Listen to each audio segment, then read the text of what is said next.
My father said, "Your sister is coming here with her 5 children to live with us, so you should leave, you parasite." That word stayed in the air longer than it should have. Parasite. I still remember the ceiling fan above us making slow clicking sounds, uneven and tired, like it had been running for years without rest. The living room had a heavy smell of old cigarettes mixed with plain boiled rice. My sister was sitting on the sofa, acting like she heard nothing, scrolling on her phone while her youngest child rubbed chocolate all over the armrest. I had paid for that sofa repair just 2 months earlier. "You're joking, right?" I asked him. My father let out a laugh, but it wasn't warm at all. It was sharp, almost cruel, like he was enjoying the moment. The kind of laugh people use when they already decided your pain is funny. "No, I'm serious," he said. For a few seconds, nobody moved. The TV in the background kept playing some random game show, too loud for such a moment. I was still standing there, holding grocery bags I had bought with my overtime money, chicken, milk, and medicine for his blood pressure. I looked at him closely then, the same man whose mortgage I had secretly paid for almost 11 months after his failed business. The same man who told relatives I didn't have a job while quietly taking money from my account almost every week. The same man calling me a parasite in the house I had quietly saved from being taken away by the bank. My sister finally looked up, not guilty, not shocked, almost relieved. That hurt more than his words. I didn't say anything. I just placed the grocery bags on the kitchen counter and walked to my room. Behind me, I heard my father say, "About time he learns."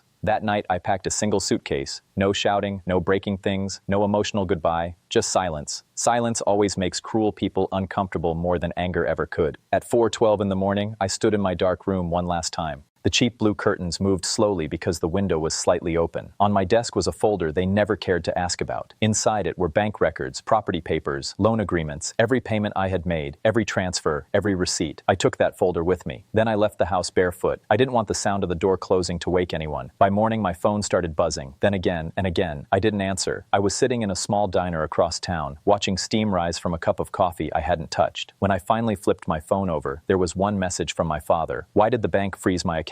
I smiled for the first time in a long while. The next day, there were 33 missed calls. People like me are usually not noticed when they stay quiet too long. I'm 32, an accountant, predictable, always useful. In my family, being useful was mistaken for being weak. After my mother died, I became the invisible support that kept everything from falling apart while everyone else acted like nothing was wrong. My father kept losing money on business ideas that never lasted more than a few months. My sister moved from one personal crisis to another, always arriving with tears before responsibility. And somehow, I became the solution to everything. I paid bills quietly. I fixed broken things before anyone even complained. I covered school fees for children who barely knew my birthday. When electricity worked, nobody said thanks. When food was in the fridge, nobody asked how it got there. That's the dangerous thing about dependable people. Others slowly start believing it costs them nothing. My father especially liked making small jokes about me in front of others. At family gatherings, he would say I still lived under his roof, always ignoring that I was the one paying for that roof. Everyone laughed. I even smiled sometimes. It was easier than explaining, but I kept records.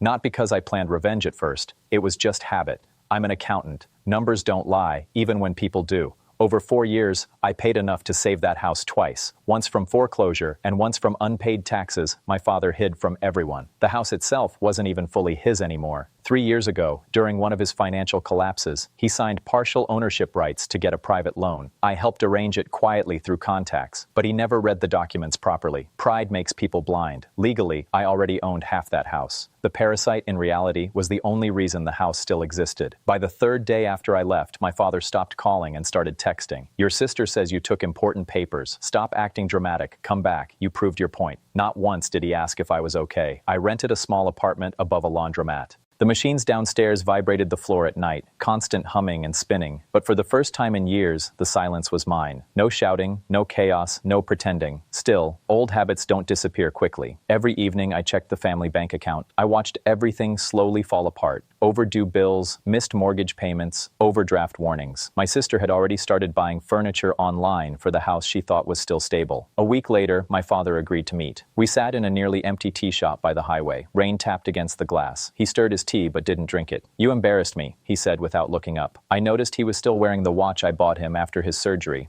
"You called me a parasite," I replied. His jaw tightened. "You're too sensitive. Families talk like that." Then he leaned in slightly.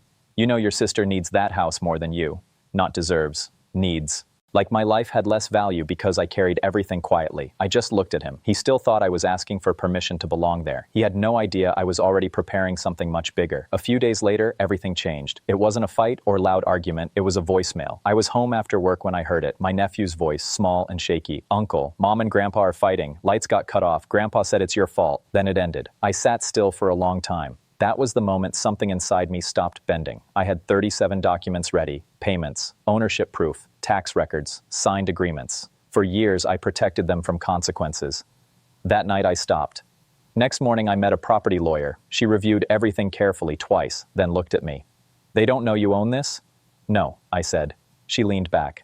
"You legally control half the property, maybe more after debt adjustments." I didn't feel happy. Just clear.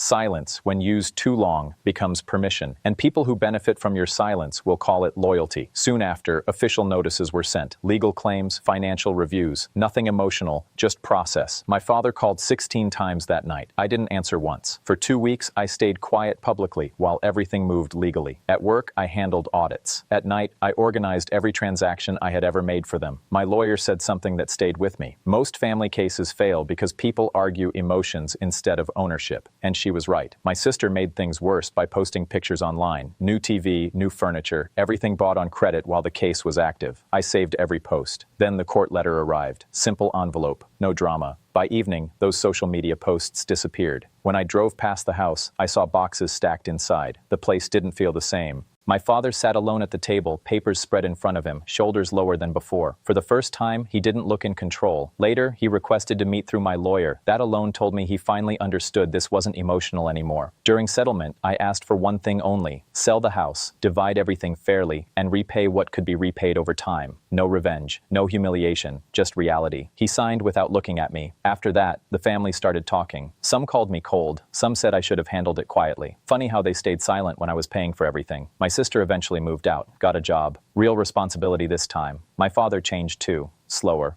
quieter. Months later, I saw him in a pharmacy. We stood there without speaking for a moment. "You could have destroyed me," he said. I looked at him. "No," I replied. "I could have ignored you like you ignored me."